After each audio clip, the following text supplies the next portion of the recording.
Sobre transformações lineares, rapidamente revisando aquilo que a gente vem estudando, nós conhecemos a definição de transformação linear, sabemos o que significa dizer que uma função definida entre dois espaços vetoriais seja uma transformação linear. A gente sabe que isso significa dizer que a função que é definida entre dois espaços vetoriais satisfaz duas condições e que, imediatamente concluída a definição, nós conseguimos comprovar um primeiro resultado sobre transformações lineares, que foi aquele que dizia que, obrigatoriamente, se uma transformação for linear, ela vai associar o vetor nulo de V1, ou seja, o vetor nulo do domínio, ao vetor nulo do contradomínio. E que pode ser que ela associe unicamente o nulo do domínio ao nulo do contradomínio, mas pode ser que, além do vetor nulo, ela associe outros.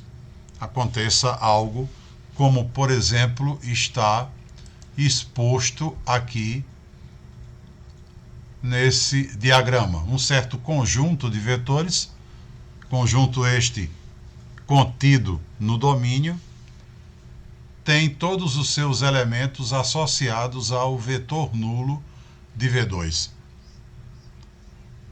Isso acontecendo, a gente vai chamar esse conjunto, esse subconjunto do domínio, de núcleo, ou N de T, da transformação linear. E nós vimos, inclusive, que esse núcleo não era um subconjunto qualquer do domínio. Ele, na verdade, era um subespaço do domínio. Ele era um conjunto especial de vetores, que continha o vetor nulo do próprio domínio e que, além disso, se eu somasse dois elementos dele, eu permanecia nele. E se eu multiplicasse um elemento dele por um escalar, eu também permanecia nele. Consequentemente, o subconjunto de V1, que nós chamamos de núcleo, formado por todos os vetores que estão associados ao vetor nulo de V2, esse conjunto era um subespaço do domínio. Na verdade, quando a gente estuda funções, logo no ensino médio, quando você tem o primeiro contato com o conceito de função, você aprende que três conjuntos possuem uma importância elevada no conceito de função. Quais são esses conjuntos?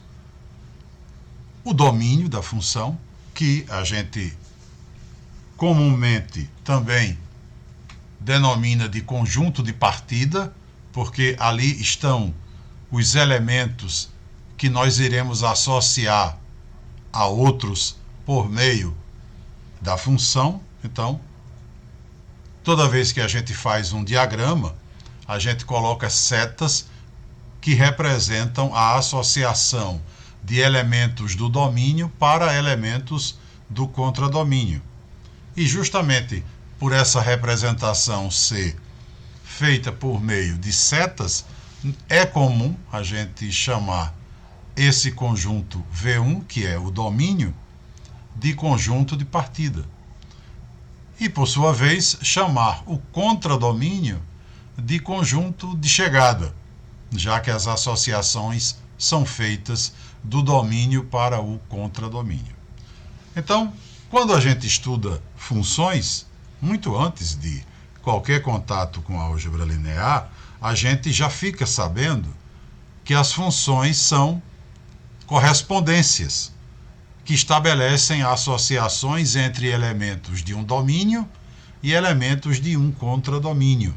Elementos de um conjunto de partida para elementos de um conjunto de chegada. E dentro desse conjunto de chegada, existe uma parte muito importante também.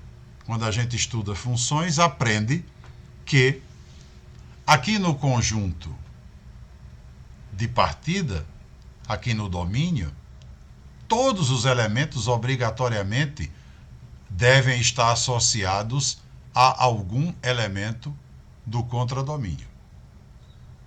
Aqui não pode ter elemento sem estar associado.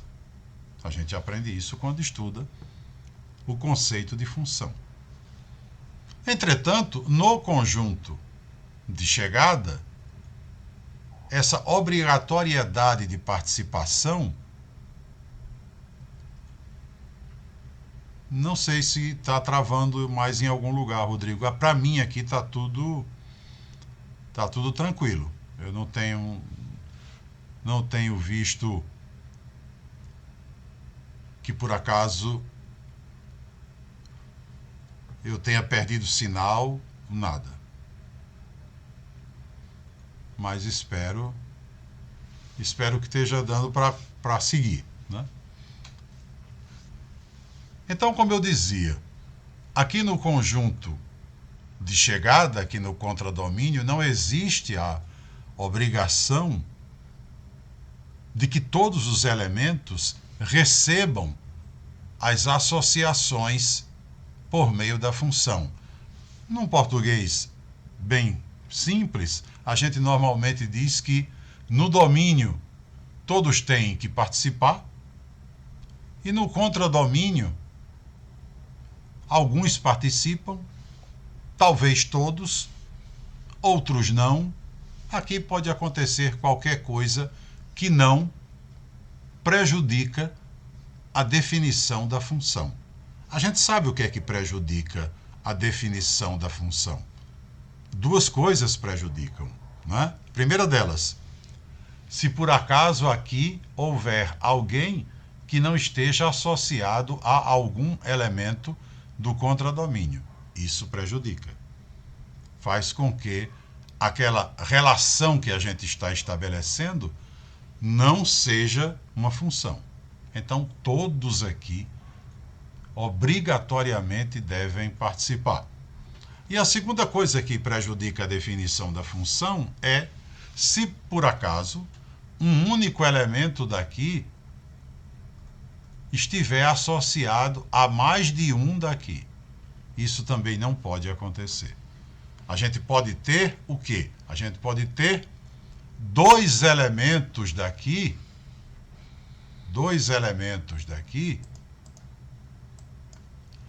associados a um único elemento daqui. Isso pode acontecer, né? Dois daqui associados a um único daqui. Mas um do domínio associado a dois do contradomínio, isso não pode. A gente aqui está focalizando a atenção especificamente no fato de que no contradomínio alguns podem participar e outros não obrigatoriamente participam. Isso não há problema algum.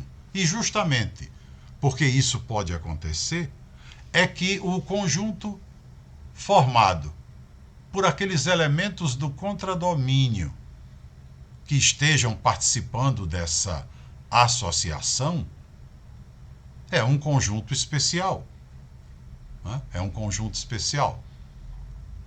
Se o núcleo é especial em relação ao domínio, esse conjunto, formado pelos elementos do contradomínio que estão participando da associação com os elementos do domínio por meio da função, também é um conjunto especial. Só que esse, evidentemente, é especial dentro do contradomínio. É esse conjunto que, desde o primeiro momento que você estuda a função, que ele recebe o nome de imagem. A imagem é um subconjunto do contradomínio formado pelos elementos desse contradomínio que recebem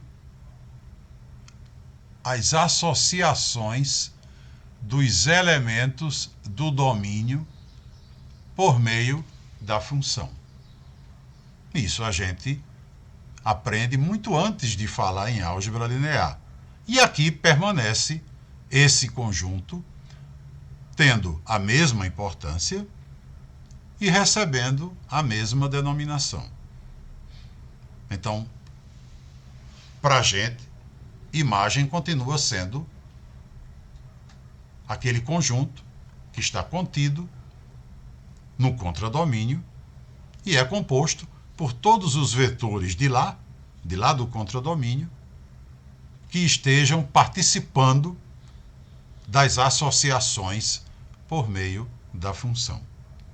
Exatamente como foi definido quando a gente estudou funções pela primeira vez. Aqui na álgebra linear se mantém o mesmo conceito e se mantém o mesmo nome. O conjunto continua sendo chamado de imagem. O acréscimo de caracterização em relação à definição tradicional de imagem é que agora, além da gente ver que esse conjunto permanece sendo chamado de imagem, formado pelos vetores do contradomínio que participam da função, como estamos no universo da álgebra linear, esse conjunto agora desempenha um papel, digamos, mais importante ainda do que ele já desempenhava no conceito puro e simples de função, porque a gente tem agora um resultado que vai nos garantir que a imagem de uma transformação linear é um subespaço de V2. Aí sim, esse é um conceito exclusivo da álgebra linear. Quando eu falo de uma transformação linear de um espaço V1 em um espaço V2, eu tenho dentro de V1 um conjunto especial que é um subespaço de V1 chamado de núcleo, e dentro de V2 um conjunto especial subespaço de V2 chamado de imagem. Nós comprovamos aqui que o núcleo era um subespaço de V1. Eu não vou comprovar que a imagem é um subespaço de V2.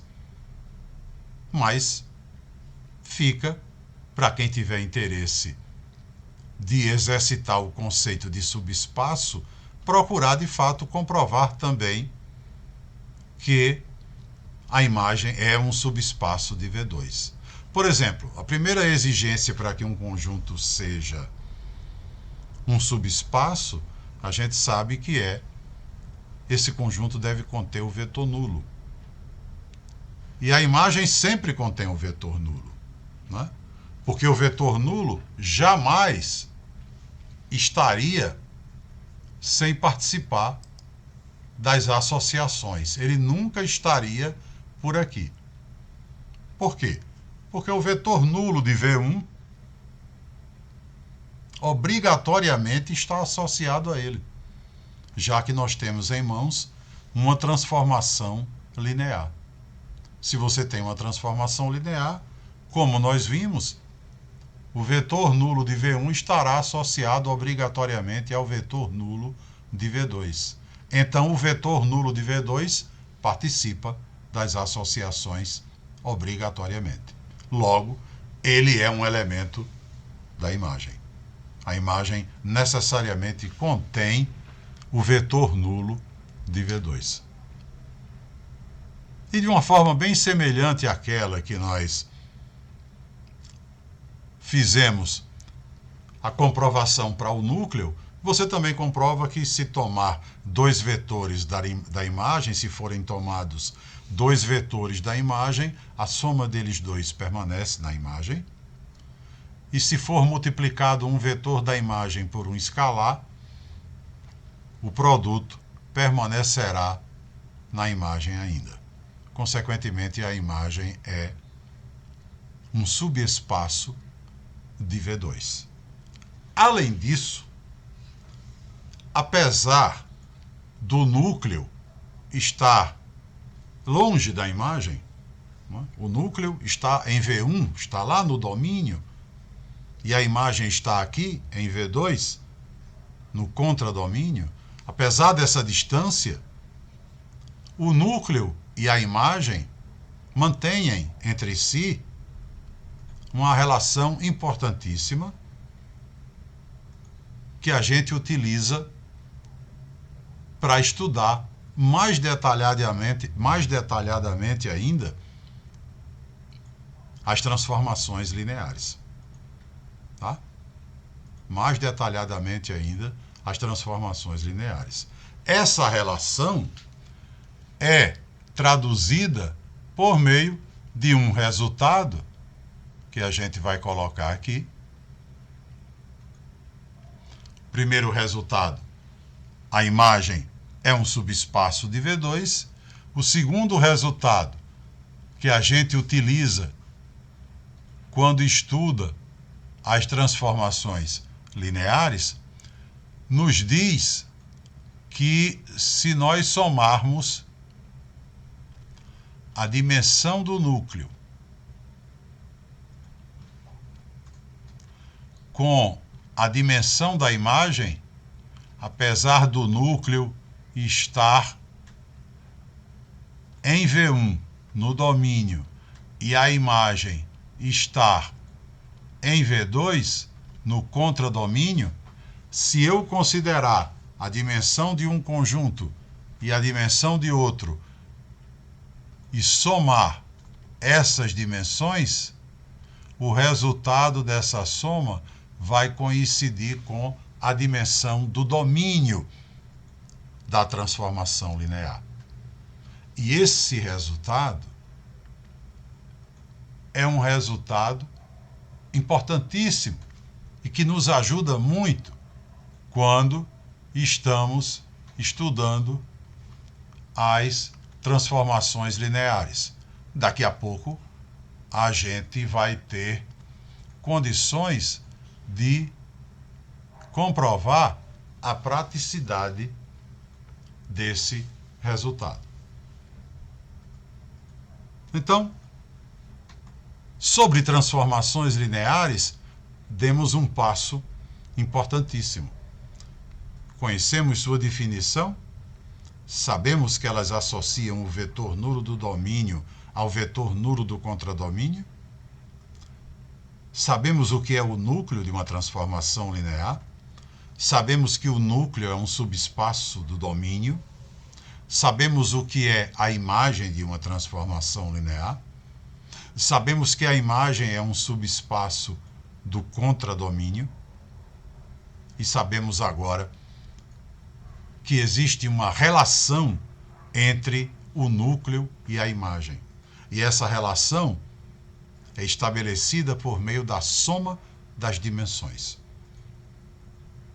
E nos diz que a soma da dimensão do núcleo com a dimensão da imagem deve coincidir com a dimensão de V1. Nós vamos voltar a trabalhar com dois dos exercícios que nós utilizamos na terça-feira para continuar a analisar a situação daquelas transformações com as quais a gente trabalhou. Não é?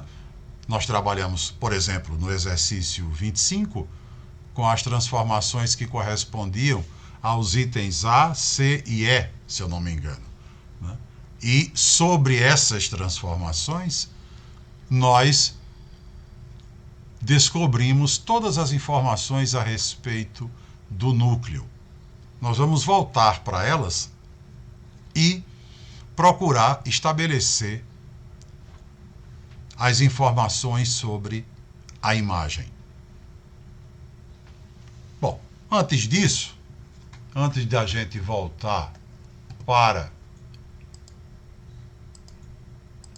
as transformações com as quais nós trabalhamos, existe algo que a gente precisa fazer ainda,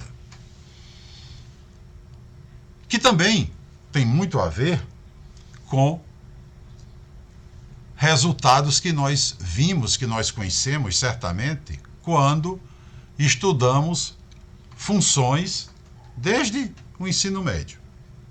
Tenho certeza que quando vocês viram o conceito de função lá no ensino médio, vocês estudaram a definição do que vem a ser uma função. Tenho certeza também que lhe falaram sobre domínio, sobre contradomínio, sobre imagem.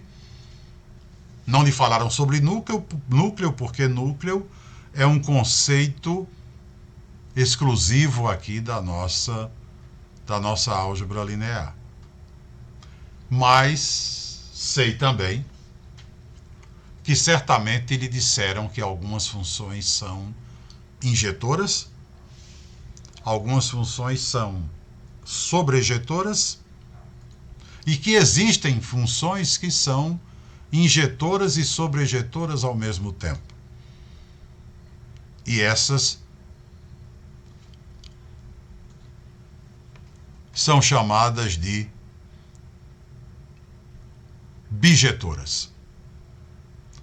Mauro considera essa a parte mais confusa do ensino médio. Deve ser tão confusa que você confundiu a ordem das letras, né? Seria do ensino médio e você colocou OD. Realmente é uma confusão que deve ter causado algum trauma e você ainda não absorve bem a ideia da injetividade e da sobrejetividade. Mas na verdade não há confusão alguma, né?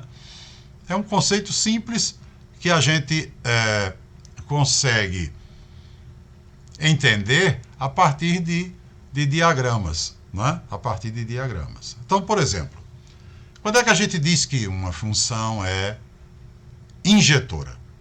Né? Injetora, ela é sinônimo, né? Função injetora é sinônimo de uma relação de 1 para 1. O que é que se quer dizer com relação de 1 para 1? Eu acabei de falar na tela anterior que a gente pode muito bem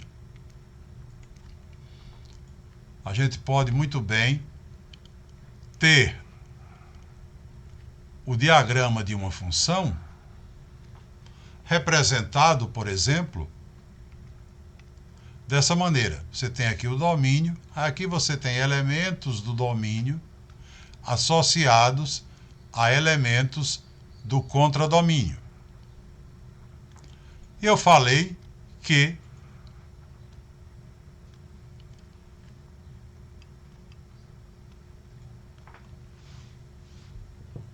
não há nenhum prejuízo para a definição da função se por acaso dois elementos do domínio estiverem associados a um único elemento do contradomínio.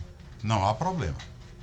A gente já sabe que problema há se um do domínio estiver associado a 2 do contradomínio. Isso aí sim acaba com qualquer chance dessa associação poder ser chamada de função.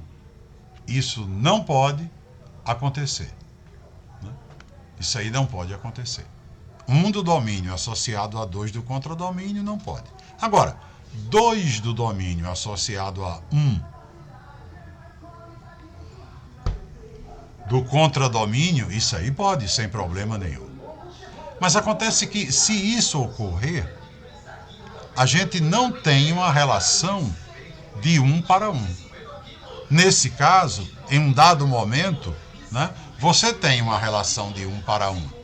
Por exemplo, com relação a esse elemento, ele está associado a esse. É isso que a gente chama de relação de 1 para 1. Porém, com relação a esses dois, você tem dois elementos do domínio associados a um único do contradomínio. Isso não é problema para a função, mas é problema para que você consiga classificá-la como injetora. Por quê? Porque você só consegue classificar uma função como injetora se você tiver a relação entre elementos do domínio e elementos da imagem sendo de 1 para 1. Logo, você não poderia ter essa situação aqui. Para que você dissesse que uma função era injetora, o que você deveria ter era um elemento do domínio associado a um elemento da imagem, um elemento do domínio associado a outro elemento da imagem, mais um do domínio associado a outro da imagem, e assim por diante. Uma relação de 1 para 1. Se aqui vai sobrar ou não, isso não interessa. A injetividade está focada unicamente no fato de que, se você tem uma relação de 1 para 1, você tem uma função injetora. Ou seja, um diagrama como este que está aqui à esquerda é um diagrama de uma função injetora. Né? Você teria uma transformação linear de um espaço V1 num espaço V2. Você sabe, o vetor nulo de V1 obrigatoriamente associado ao vetor nulo de V2. E depois, cada vetor de V1 associado a um vetor de V2. Em nenhum momento, dois de V1 ou mais associados a um único de V2. Sempre uma relação de 1 para 1. Esses aqui estão fora da imagem, mas não tem problema. A questão é, para aqueles que participam da associação, a relação é de 1 para 1. Logo, se isso acontece, a função é injetora. E esse conceito é exatamente o mesmo que é visto quando você estuda funções. Não há diferença nenhuma quando esse conceito é trazido para a álgebra linear. É a mesma coisa. Aqui também, uma função só é injetora se você tiver uma relação de 1 para 1. Há alguma coisa de novo aqui? Há alguma coisa nova no conceito de injetividade pelo fato da função ser linear, né? Pelo fato de eu estar estudando dentro de um universo da álgebra linear? Há. De fato, há uma novidade. Quando você estuda funções de um modo geral, lineares ou não lineares, o conceito de injetividade é esse que está aí. Função é injetora se a relação entre os elementos do domínio e os elementos da imagem é de 1 para 1. Porém, quando você estuda funções sob a ótica da álgebra linear, ou seja, quando você estuda transformações lineares, aí existe um resultado adicional que facilita muito você identificar quando uma função é injetora. Se você estiver trabalhando com transformações lineares, então você pode ter certeza que você dizer que uma transformação linear é injetora equivale a dizer que o núcleo dela se resume ao vetor nulo de V1. Ou seja, compreenda a utilidade desse resultado. Se alguém lhe dá uma transformação linear e pergunta para você, você pode me dizer se essa transformação linear é injetora? Então você nem precisa se preocupar com essa história de descobrir se a relação é de 1 para 1. Porque isso fica para o caso geral das funções. Quando você está trabalhando com funções que são lineares, você pode garantir que a função vai ser injetora somente descobrindo o núcleo dela. Não é? Porque se você descobrir que no núcleo dela só tem o vetor nulo de V1, ou em outras palavras, se você descobrir que o núcleo dela é o mínimo possível, você vai poder concluir que ela é injetora. Ela vai manter a relação de 1 para 1. Então eu só preciso conhecer o núcleo para saber se uma função linear é injetora. Agora, que fique bem claro que esse resultado ele só vale para funções lineares. No caso geral, se você estiver estudando funções, por exemplo, numa cadeira de cálculo, então, para você garantir a linearidade, para você garantir a injetividade, você realmente vai ter que descobrir se a relação é de 1 para 1. Como o nosso universo aqui é o universo da álgebra linear, a gente recebe esse benefício da álgebra linear. Se eu descobrir o núcleo e se eu conseguir enxergar que no núcleo só tem o vetor nulo, acabou. Eu posso garantir que a função é injetora. Tá ok? O outro resultado que a gente também vai buscar lá no estudo das funções do ensino médio, né, para aumentar mais ainda a preocupação de Mauro, é o conceito de função sobrejetora. Né? Conceito de função sobrejetora. Para o caso da função sobrejetora, aí não tem nenhum resultado novo, nada muda, né? Nada muda, e a gente vai dizer que uma função é sobrejetora se todo mundo do contradomínio participa da associação. Né? Ou seja, se não sobra ninguém no contradomínio. Ou seja, se a imagem é o próprio espaço V2. Né? Se a imagem é o próprio contradomínio. Então, por exemplo, esse diagrama que está aqui é o diagrama de uma função sobrejetora, mas não injetora. Né? Não injetora.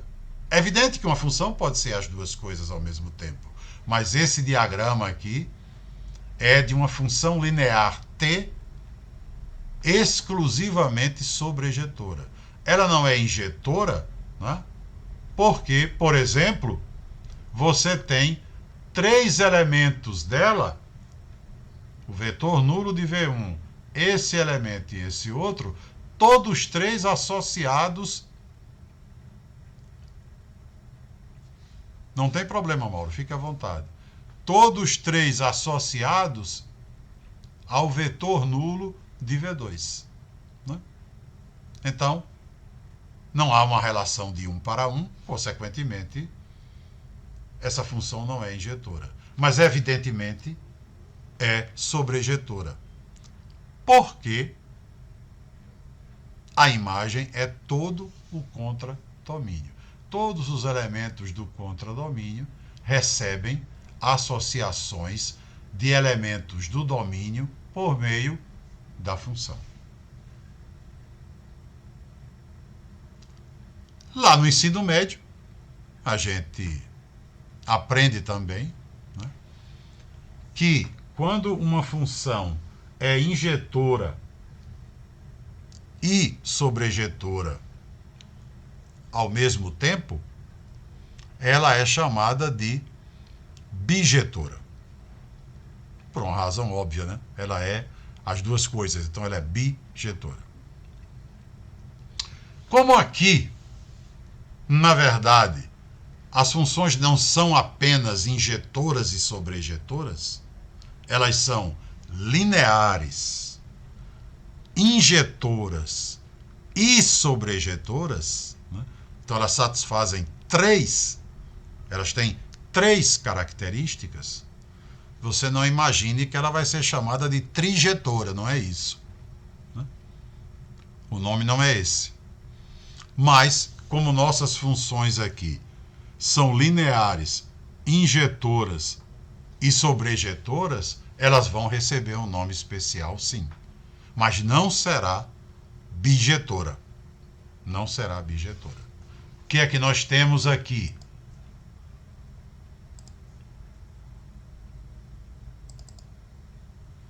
Um nome muito mais feio. Né? Toda função para a gente que é linear, injetora e sobrejetora é um isomorfismo. Então, quando você ouvir falar, se é que você vai ouvir falar nisso, que uma função é um isomorfismo, você já sabe o que significa. É uma função que possui três características importantíssimas. Ela é linear, ela é injetora, ou seja, o núcleo dela só tem o vetor nulo, né? E ela é sobrejetora, ou seja, o contradomínio dela é igual à sua imagem. Então, uma função desse tipo é chamada de isomorfismo. E depois a gente vai entender por que é que foi escolhido esse nome para uma função que satisfaz essas três condições. Tá?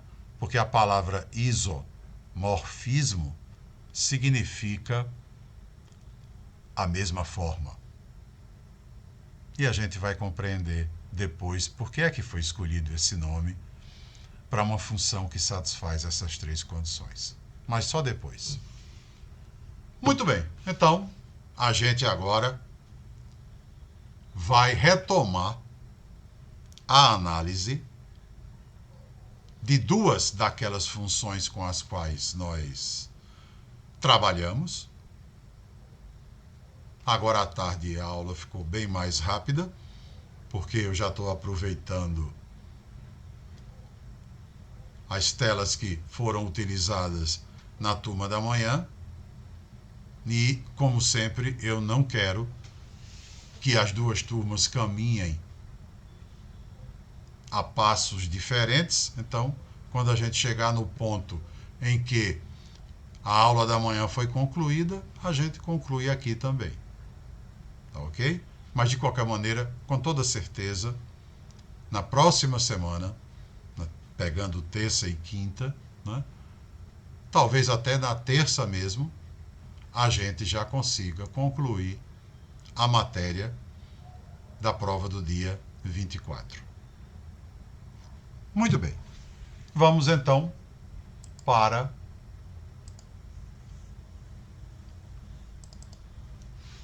O exercício 25, letra A. Terça-feira nós pegamos essa função. Não precisamos comprovar que ela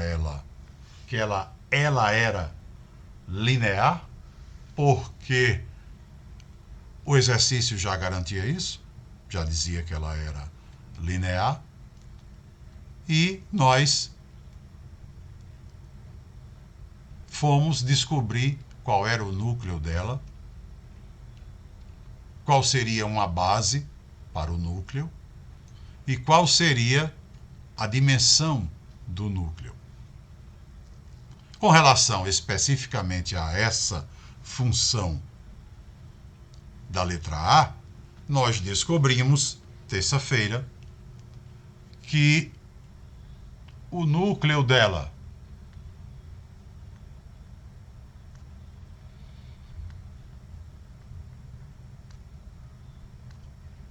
era formado unicamente pelo vetor nulo do R2. E agora, com esse resultado, eu já sei que essa transformação é injetora.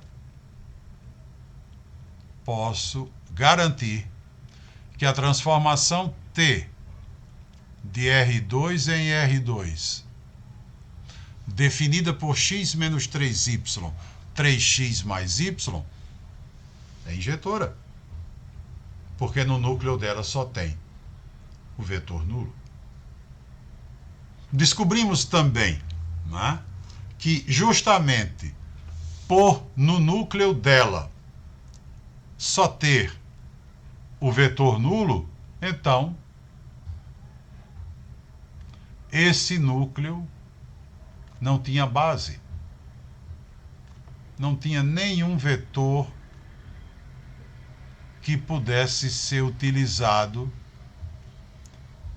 para formar uma base, porque o núcleo só tinha o vetor nulo, e o vetor nulo não serve para formar base, porque ele sozinho é LD, como a gente já viu. Consequentemente, a base do núcleo era o conjunto vazio. E é evidente que, como na base não tem ninguém, e dimensão é justamente o número, a quantidade de vetores que eu tenho numa base, como aqui não tenho nada, a dimensão do núcleo é zero. Isso nós fizemos terça-feira, descobrimos tudo sobre o núcleo. Hoje, a gente pode e vai aproveitar o que a gente sabe sobre o núcleo e descobrir tudo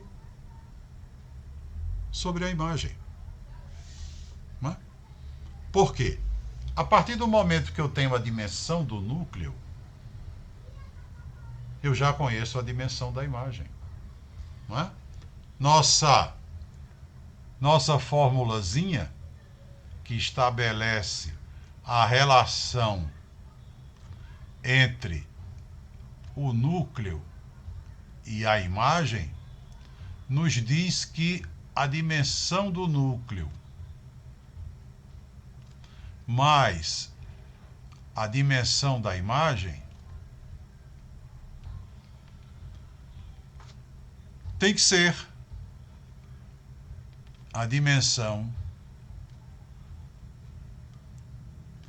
do domínio, obrigatoriamente do domínio.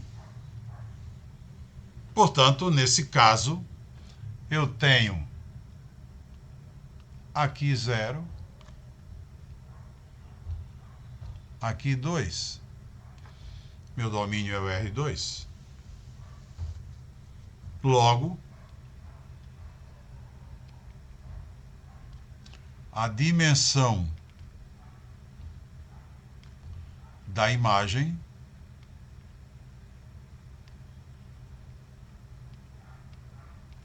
é 2. Aí agora, isso merece uma análise detalhada, com calma, feita com calma. Por quê? A imagem está dentro de onde? Do contradomínio. Não é? A imagem é um subespaço do contradomínio. Meu contradomínio, não é? Como nós vimos, a imagem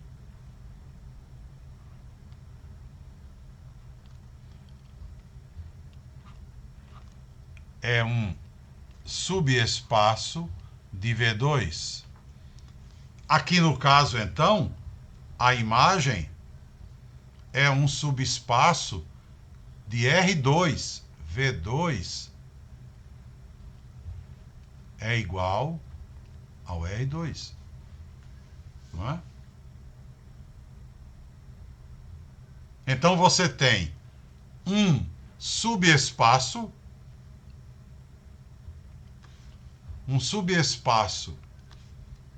do R2, a imagem é um subespaço do R2 e a dimensão da imagem é 2.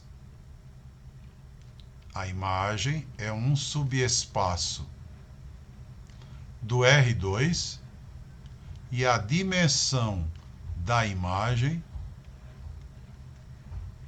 é 2. O que é que a gente conclui a partir daqui? Né? O que é que a gente pode concluir a partir de aqui? A imagem está dentro do R2 e tem dimensão igual à dimensão do R2. A imagem sendo um subespaço do R2, quais seriam as possibilidades para a dimensão dela? 0, 1 e 2. Se eu encontrar dentro do R2 um subespaço com dimensão maior do que 2, eu cometi algum erro em algum lugar. Né? Porque se o total tem dimensão 2, como é que eu encontrei uma parte maior do que o total? Eu aqui estou dizendo que uma parte do contradomínio tem o mesmo tamanho do contradomínio, porque o contradomínio tem dimensão 2 e eu encontrei que a imagem tem dimensão 2. Logo, a conclusão não pode ser outra. A imagem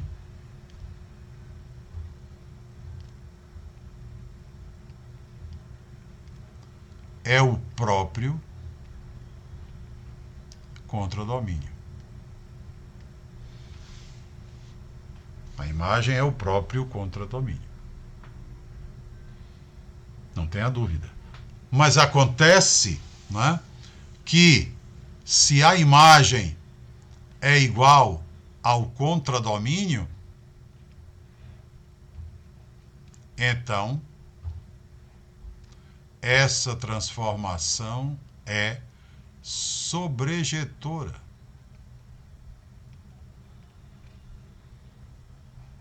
Não sobra ninguém no contradomínio. Todos os elementos do contradomínio participam da função. E aí, o enunciado do problema já dizia que essa transformação era linear. Nós analisamos o núcleo dela e concluímos que ela era injetora. Analisamos a imagem dela e concluímos que ela era sobrejetora. Então, nós estamos diante de um isomorfismo. Essa transformação é um isomorfismo. Ela é linear, injetora e sobrejetora. Podem estar certos, né, de que toda questão que perguntar sobre isomorfismo ou sobre imagem, núcleo, você deve sempre procurar resolver nessa ordem. Se por acaso não houver garantias de que a função é linear, a primeira coisa a fazer é verificar que ela é linear, né? Verificar que T de U mais V é T de U mais T de V e verificar que T de lambda U é lambda vezes T de U. Se ela não é linear, não há o que fazer, ninguém vai trabalhar com funções que não sejam lineares aqui. Mas se ela for linear, o próximo passo é encontrar o núcleo. Porque na hora que você encontrar o núcleo, você vai ficar conhecendo, vai ficar sabendo se ela é injetora ou não é. E também conhecerá a dimensão do núcleo. Conheceu a dimensão do núcleo, imediatamente vai conhecer a dimensão da imagem. Porque a dimensão da imagem nada mais é do que a dimensão de V1, que você conhece, né? Porque o domínio lhe foi dado, menos a dimensão do núcleo que você deve ter acabado de conhecer. Então você fica sabendo da dimensão da imagem. E daí você decide se a função vai ser sobrejetora ou não, né? Porque se a dimensão da imagem coincidir com a dimensão do contradomínio, ela será sobrejetora. Se for maior, tem erro nessa história. A imagem não pode ter dimensão maior do que o contradomínio. Se for menor, ela não será sobrejetora. Com toda certeza. Para que esse problema fique completo, alguém ainda poderia dizer, olha, você falou sobre a base do núcleo, disse que pelo fato do núcleo só ter o vetor nulo, o núcleo não tinha nenhum vetor na base, a base dele era o conjunto vazio. E qual seria uma base da imagem? É evidente que isso não teria problema nenhum para responder, né? Porque a partir do momento em que você falou que a imagem era o próprio R2, se alguém lhe pede uma base da imagem, qualquer base de R2 é base da imagem, porque o R2 é a própria imagem, né? Então você poderia dizer, olha, eu posso muito bem garantir, né, que o conjunto, digamos, beta, formado pelos vetores 1, 0, 0, 1, é uma base da imagem, porque a imagem é o R2 todo. Então, qualquer base do R2, evidentemente, é uma base da imagem também. Então, esse conjunto beta eu posso tomar como base da imagem dessa transformação linear. Agora, se a dimensão da imagem tivesse sido 1,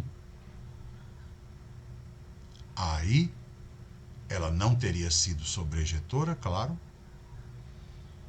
e você teria que encontrar uma base da imagem com um vetor, porque você sabe que a dimensão é 1, na base da imagem só vai ter um vetor. Depois a gente vê como é que resolve isso. Não tem dificuldade nenhuma. Depois a gente vê. Vamos então para o exercício que corresponde à letra C. A letra C. Nós trabalhamos com esse aqui também, não é? Consideramos uma transformação de R3 em R2, que foi definida por T de XYZ igual a x mais 2z, z. Sobre essa, a gente também descobriu tudo a respeito do núcleo. Né? Nós descobrimos que o núcleo dessa transformação era o subespaço gerado pelo vetor 0, 1, 0. Logo, imediatamente, eu já vou concluir que T não é injetora, porque no núcleo não tem apenas o vetor nulo, tem vetor à vontade, né? Todo mundo que é múltiplo de 0, 1, 0. T não é injetora. Descobrimos uma base do núcleo, né? Dissemos que o conjunto formado por esse único gerador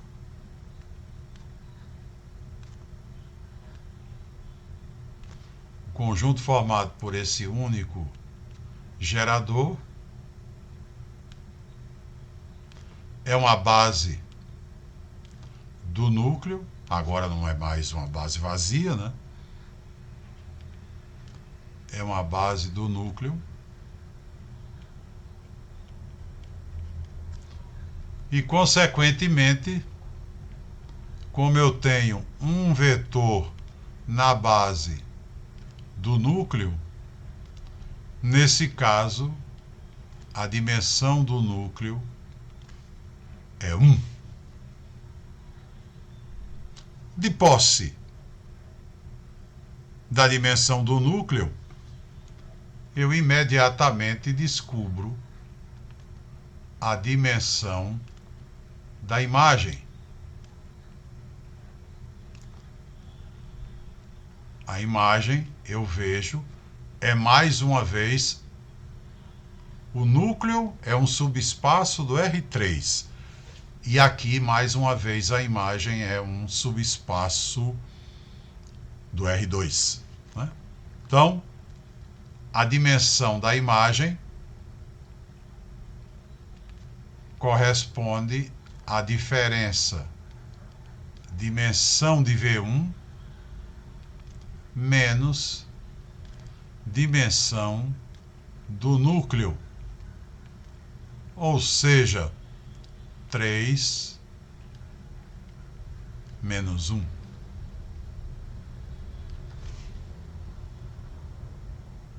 Então ela é sobrejetora?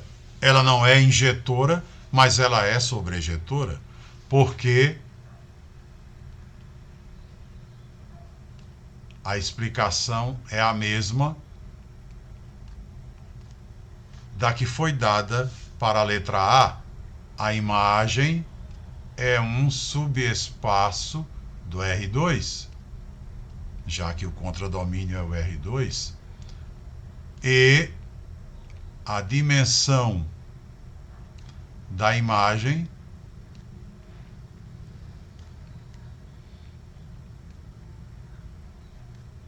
é igual à dimensão do R2, então você tem uma parte que tem o mesmo tamanho do todo. Logo, essa parte não pode ser outra coisa. Essa parte é o todo. A imagem é o R2. E, consequentemente, T é sobrejetora. Claro que ela, não sendo injetora, não é também um isomorfismo. Isso já poderia ter sido colocado aqui. Na hora que ela não foi injetora, eu já poderia ter concluído que ela não era um isomorfismo.